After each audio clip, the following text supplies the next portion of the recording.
안녕하세요. 자, 이번 시간은 이제 부채 얘기입니다. 자산이 끝나고 이제 부채 파트인데 부채는 조금 어려운 것도 있지요. 특히 사시나무 떨듯 떠는 사채가 또 기다리고 있습니다. 자, 가죠. 자, 먼저 부채. 먼저 비유동 부채. 이것도 시험에서는 우리 전산회계 시험은 참 좋은 게 비유동 부채를 우리가 다 외우고 있으면 참 좋지만 못 외워도 우리는 항상 이게 있다. 계정 가운 및 적요 등록에 가서 비유동 부채 밑에 딱 찾으면 비유동 부채가 쫙 뜹니다.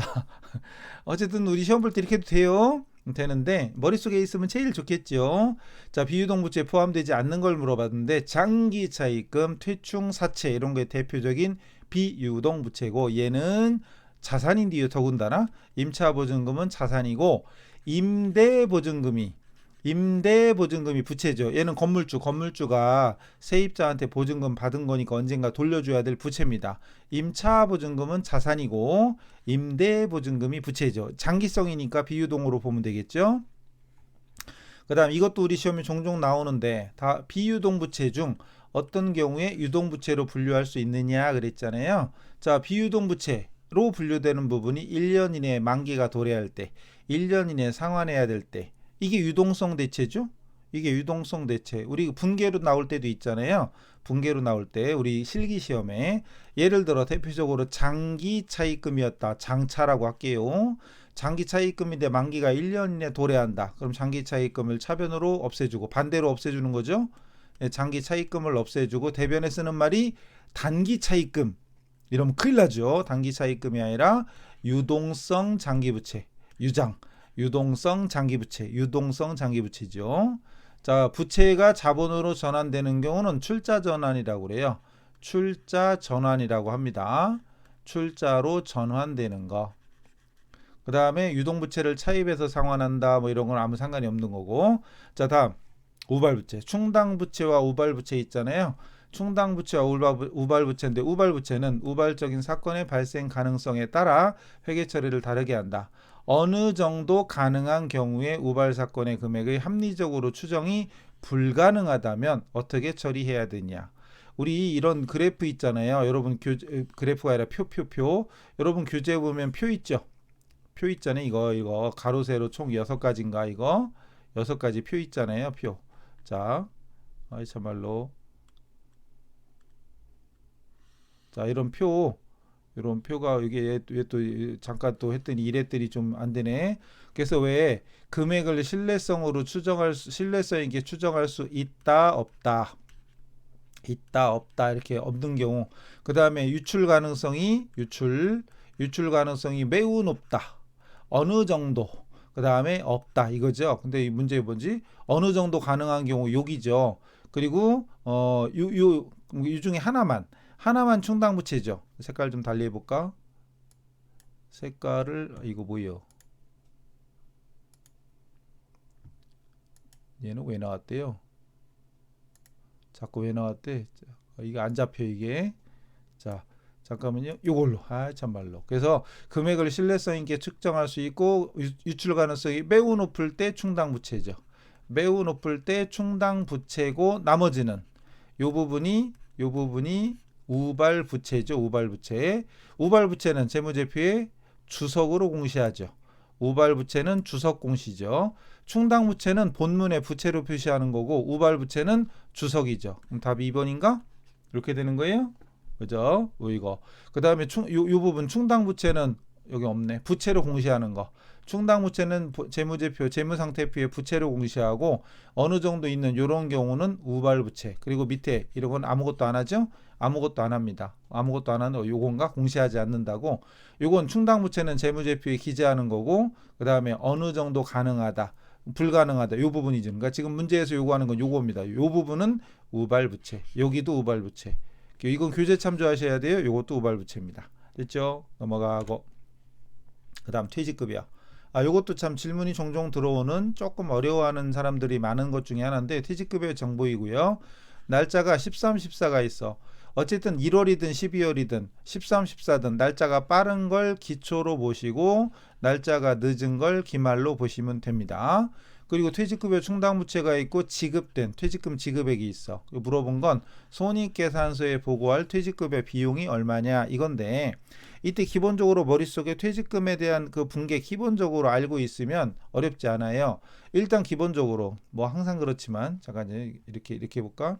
자, 여기다 해서 퇴직금 설정할 때 퇴직급여 충당부채 설정할 때 퇴충 부채죠. 그럼 대변의 퇴충이고 차변의 퇴직급여잖아요. 퇴직급여 이게 기본적인 설정할 때 분계죠. 그럼 퇴직급여 충당부채 계정에 전기를 한다면 충당부채 계정에 전기를 한다면 충당부채 계정 대변의 상대 과목이 퇴직급여라는 비용으로 적히겠죠.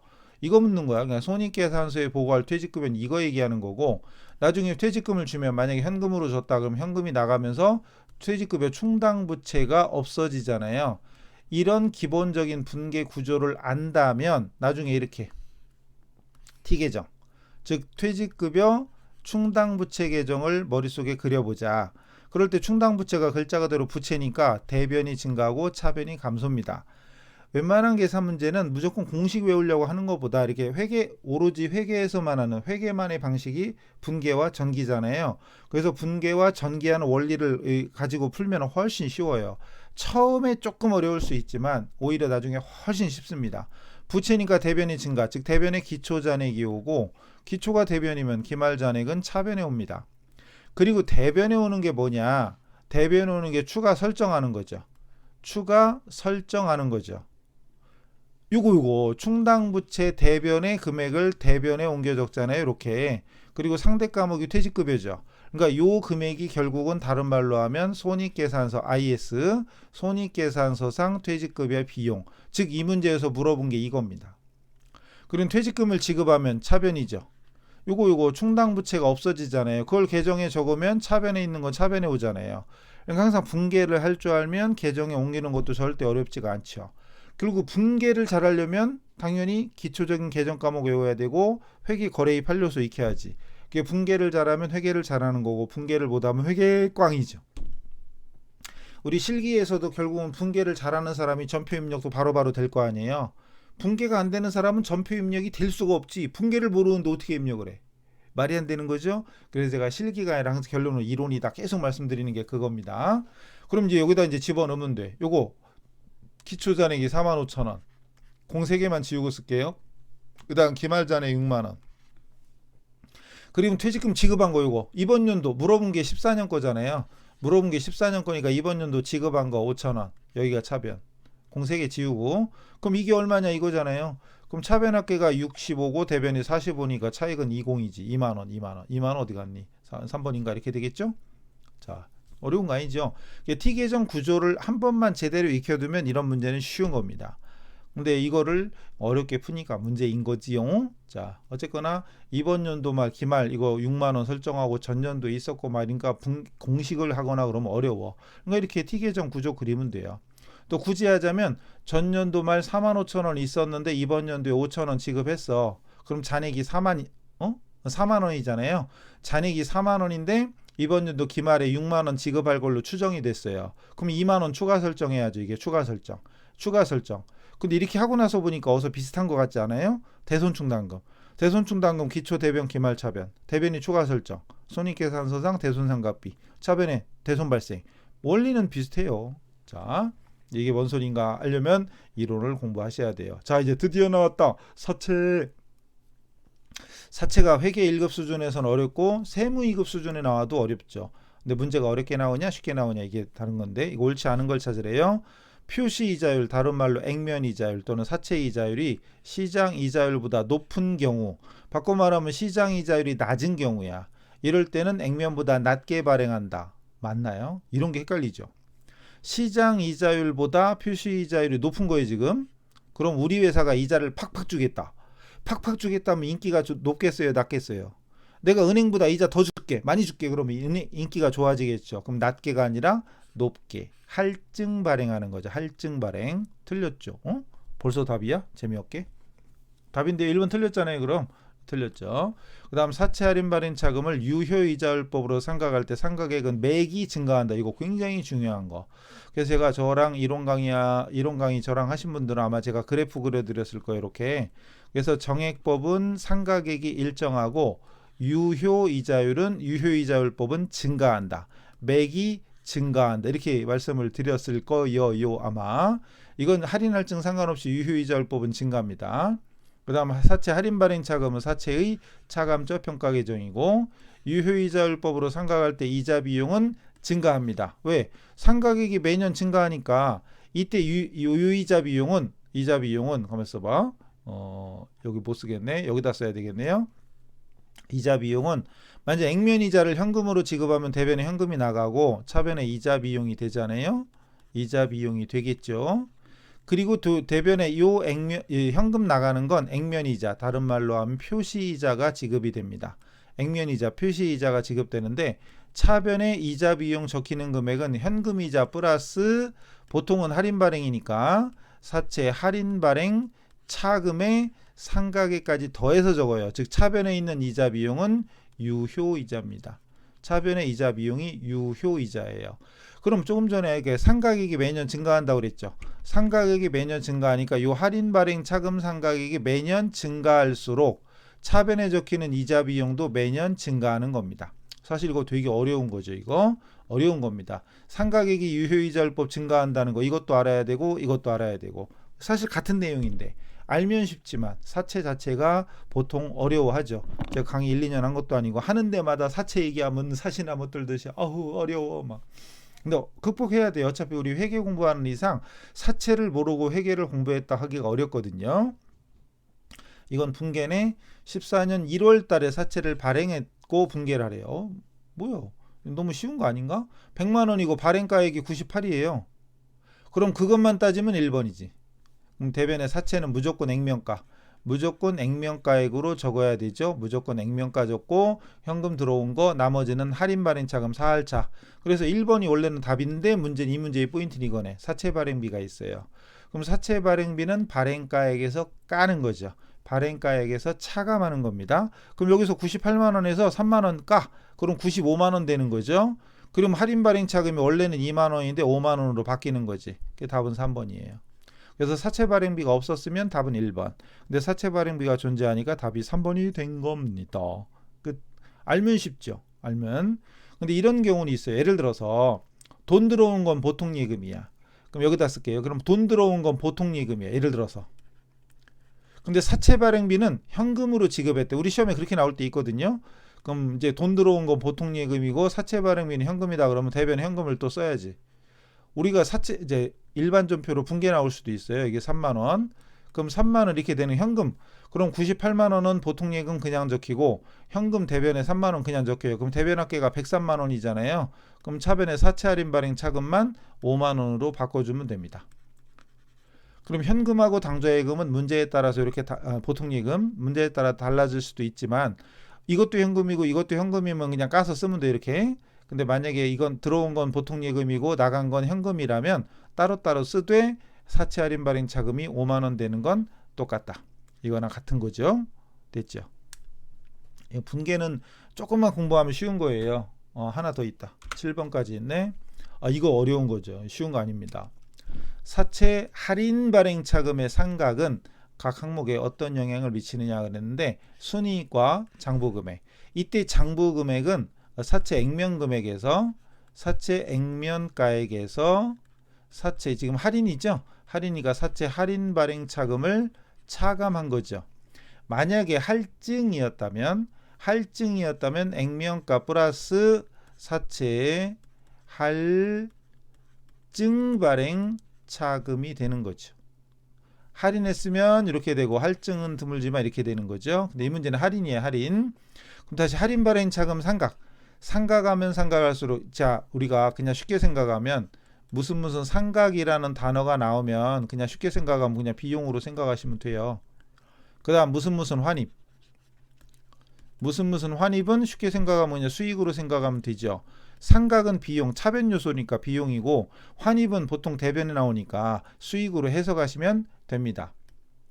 물론 상황에 따라 조금 다른 경우도 있지만 어쨌든 그럼 할인 발행 차금 상각 자체가 비용이니까 이익은 줄어들겠죠. 또 나왔어. 왜? 줄어들겠죠.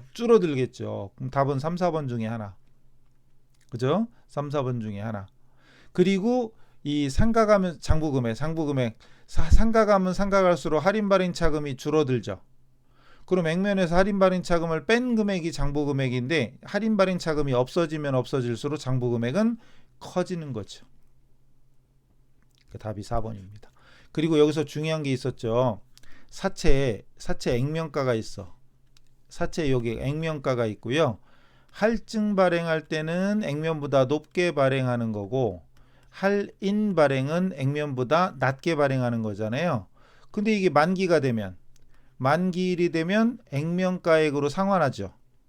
그래서 장부 금액이 할증 발행일 때는 시간 지나면 지날수록 결국은 액면가액으로 일치되니까 감소가 되고 장부 금액이 매년 감소가 되고 할인 발행은 매년 이렇게 돼서 증가하는 거죠. 할증은 감소되지만 할인 발행 차금은 증가됩니다. 근데 장부 금액은 무조건 증가야. 그러니까 사채 할인 발행이라는 단어가 보이고 장부 금액이 보이면 장부 금액은 매년 증가되는 거다. 이거 굉장히 중요한 거죠. 이거.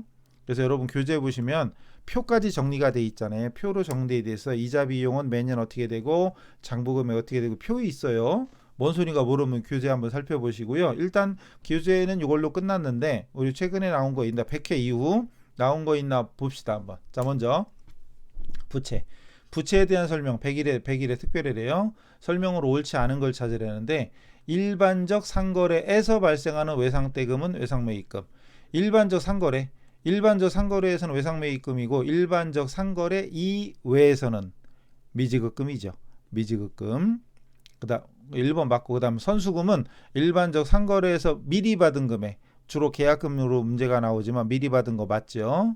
세 번째 미지급금 나왔네. 미지급금은 일반적 상거래 이외에서 발생한 것으로서 지급기일이 도래한 확정된 채무이다. 확정돼 있으면 미지급금, 미확정돼 있으면 미지급 비용 이런 것도 있는데 일단 포인트는 일반적 상거래에서 이 부분이 틀렸습니다. 그죠? 답 나왔고 그리고 부채는 1년을 기준으로 유동과 비유동이 있다. 이거는 뭐 자산부채 똑같죠? 1년 기준. 다음 부채를 인식하는 요건에 대한 설명 중에 옳지 않은 걸 찾으래요. 102회 문제입니다. 그럼 과거의 사건이나 거래의 결과로 현재 의무가 존재하고 미래 유출될 가능성이 매우 높죠. 미래에 유출되죠. 과거의 발생, 현재 의무가 존재, 미래에 유출될 거. 맞죠? 그 다음 당해 의무를 이행하는 데 사용되는 금액을 신뢰성 있게 측정할 수 있다. 추정할 수 있다. 다 맞네. 그럼 답은 4번이겠지. 우발부채는 부채로 인식하지 않아 의무를 이행하기 위해서 자원이 유출될 가능성이 높은 경우에도 주석으로 기재하지 않는다. 우발부채는 재무상태표 본문에는 안 나오지만 유출 가능성이 높을 경우에는 주석으로 공시해야죠. 주석으로 기재해야죠. 하지 않는다 그래서 틀렸죠. 꽤 많이 나오죠. 사채 나왔네. 오, 107회 가장 최근 거죠. 촬영일 기준 가장 최근 거 4월에 나온 거잖아요. 며칠 전에 3일 전에 나온 겁니다. 사채 발행과 관련된 내용으로 옳은 걸 찾으래. 사채 할인 발행한 경우 매년 액면이자는 동일하다. 오, 답은 쉬운데 액면이자라는 게 다른 말로 표시이자인데 액면 금액이 왜 말이 꼬이지? 액면 금액 곱하기 표시이자율이죠. 매년 동일하다. 당연한 거죠. 이건 할인 발행하고 할증 발행하고 아무 상관없죠. 액면이자 자체는 매년 동일한 금액을 지급하죠. 유효이자가 달라지는 거지. 답은 쉬운데요. 답은 정말 쉬워요. 그 다음 할증 발행했을 때 매년 이자 비용 유효이자는 증가한다. 이게 틀렸죠. 방금 전에 했었죠. 할인 발행했을 때는 증가. 근데 할증 발행했을 때는 감소입니다. 할인 발행했을 때는 증가하고 할증 발행했을 때는 감소예요. 이거랑 같은 거예요. 자, 이게 장부 금액을 그린 건데 이게 장부 금액을 그린 거잖아요. 장부 금액을 그렸고 그리고 요거 할인 발행 차금일 때는 액면에서 차감하는 형식이고 할증 발행할 때는 할증 차금을 더하는 형식이죠. 그러면은 이제 할인 차금이든 할증 차금이든 시간 경과에 따라 이 할인 차금을 상각할수록 할인 발행이나 할증 발행 차금 자체는 없어지죠. 이 자체가 없어지면 장부 금액은 할인 발행 차금이 없어지면 액면에서 차감하는 금액이 줄어드니까 장부 금액은 증가되는 것이고 매년 그리고 할증 발행은 할증 발행 차금이 시간 지날수록 없어지니까 더하는 금액이 없어지니까 결국은 시간이 지날수록 감소됩니다. 기본이 이 원리 기본 똑같아요. 그래서 다시 그럼 할증 발행할 경우에 원래 상가액 자체 유효이자율법에 있는 상가액 자체가 분계로 표시하면 차변의 이자 비용, 앞에 왜 할인 발행할 때 분계해드렸죠. 대변의 액면이자는 현금으로 나가고, 그리고 할인 차금일 때는 여기에 사채 할인 발행 차금을 적었던 것이고, 만약에 할증 차금이었으면 할증 차금은 원래 대변에 있던 거잖아요. 차변에 있었나 대변에 있었나 그걸 모르면 심각한디? 그럼 이론 다시 들어야 돼. 처음부터. 원래 사채는 부채니까 대변이고, 만약에 할인 발행했으면 할인 발행 차금이 차변에 존재합니다. 재무상태표에 차감 형식으로 기록하는 건 나중 얘기고, 기본적인 위치가. 그리고 사채 할증 발행 차금, 할증 발행 차금은 대변입니다. 자, 이 문제는 할증이니까, 그럼 할증이었으면 할증 차금을 상각해야 돼요. 그래서 차변에 사채 할증 발행 차금을 써주는 겁니다. 그럼 이 문제는 할인이 아니니까 이걸 없는 걸로 치고, 그럼 액면이자가 만약에 100원이다 칩시다. 그리고 할증 차금이 10원이다 칩시다. 그럼 이자 비용은 90원이 되는 거예요.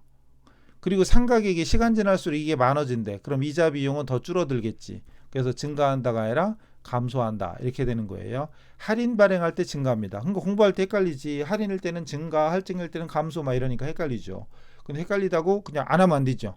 헷갈려도 자꾸 보시고 분계하는 원리. 그리고 기본서에 예제 있잖아요. 예제 유효이자율법 삼각표까지 그려드렸죠. 그런 것도 참조해서 보셔야 돼요. 사실 답은 쉬운데 내용은 어렵네. 그 다음 사채 발행할 때 발행가액에서 사채 발행비를 차감하지 않고가 아니라 차감하는 거죠. 사채 발행비를 발행가액에서 차감하죠. 그래서 사채 발행비가 어디 있었지? 위에 있었나? 앞에 있었나? 사채 발행비 앞에 있었구나. 사채 발행비도 해드렸죠? 사채 발행비 있었잖아요. 분계로.